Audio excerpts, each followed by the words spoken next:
If you've ever had back pain while doing a core workout, this video is for you, or really doing any workout. I'm gonna share with you my top 3 tips for helping you to activate your core so you can get better results, make sure that you're not injuring your back, and prevent you from having back pain due to the exercises that you're doing. And let's kind of break it down, because if you are getting back pain, especially lower back pain, during or after your core workout, it probably means 2 things. Number 1, you're not properly activating your core, so your positioning is a little bit off. Or number 2, the exercises that you're doing are just way too hard. And I see this all the time. So many of us women, we've had a child, so our ab muscles have been stretched, or we just haven't been working out. And then we go to do these crazy hard, long core workouts that our body's just not ready for. And it's like, we wouldn't just go run a marathon if you haven't even jogged around the block, right? So it's like, you need to start with the basics. Now, I'm gonna share this with you, but if you wanna see the exact routine that I suggest you start with, tap the link below or comment CORE, C-O-R-E, in the comments, and I will send you the direct link so that you can check it out, okay? It starts with the basics. Now, I wanna start off just by standing and practicing 2 little cues. I don't know what those balloons, I don't know. I've never seen those balloons come up before. Was it when I made the peace sign? I don't even know. Okay, just pretend the balloons didn't happen. First thing I want you to think about, okay, is when you have to sneeze. You know that feeling when you're gonna sneeze? Like, pretend you're gonna sneeze, and you'll notice that you pull your core in. So even just standing, going, and pulling in your core, you're gonna feel that. So that is the first thing that you can try. The second thing that you can try is, rather than thinking about sucking in, think about drawing these hip bones right here towards one another, as if you're zipping up a pair of tight jeans and you're pulling everything up and in. Think about the rib cage coming together, the chest lifted, and everything is strong and activated, okay? Now let's go over the positioning down on the mat. Because I find a lot of this tends to come from doing laying down exercises in the wrong position. So we're gonna come to lay down on our backs. And I'm not sure how well you're gonna be able to see here, but a lot of times people will say, drive your lower back down. And for some of us, that actually makes our belly kind of puff up and comb like this.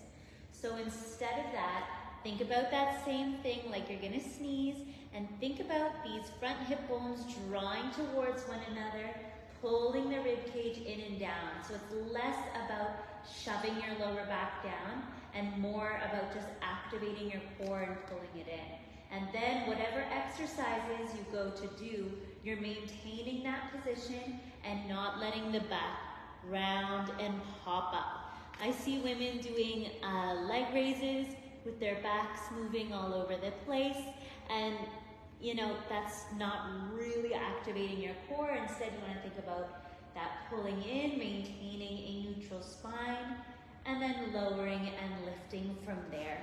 And that can be applied to any core strengthening exercise to make sure that you're really activating the deep muscles of the core, the TVA. The TVA is one of the most important muscles you can work in your body. It manages our intra-abdominal pressure. So if you go to pick up your child, if you go to pick up heavy groceries, if you like to lift weights, you want to make sure you have that strength. But it, of course, also helps just keep us upright and our posture. And a lot of the core exercises that I see, and even that I've done when I go trial other classes to get some fresh ideas, they really do not strengthen the back, and they do not focus on length. They focus on a lot of crunching movements. Inside the Trim Core Challenge that I mentioned earlier, we focus on building a long and strong core with a very strong back. And when you have that strength and your posture dialed in and you're breathing correct and you're doing the right exercise for your fitness level and your strength level, that's when everything kind of starts to click. And when we start to see those changes as far as the functional aspects of the core as well as how it looks, right? And then of course, how our body looks has a lot to do with the fat that's on our body as well. So inside that routine, we have smart 4 minutes of HIIT cardio at the end of each routine to help burn calories, to help elevate your metabolism for 24 to 48 hours post-workout, to help us get the best of both worlds, some calorie burning, a little bit of loss of fat, as well as strengthening, tightening, and toning the core. All without having a sore lower back, because who wants to exercise if it's causing them pain? And who wants to risk getting injured, especially a back injury that seems to always take forever? Safety first, then next we got to make sure it's functional and we're doing the movements correctly, and I can guide you through that every step of the way so you finally feel like you know what you're doing when you're on your mat.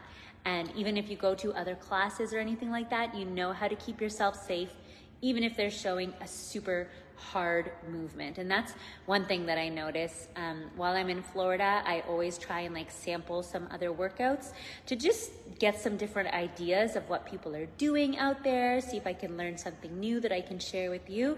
And a lot of times I'm just looking around at the people in the classes being like, ooh, that's not right, or ooh, that exercise is way too hard for her, and I can tell. And I have to like stop myself from like going over and being like, hey, like, why don't you try just putting your knees down in this push-up instead of blah, blah, blah, blah. Like, I have to stop myself because that's not why I'm there. It's not my class.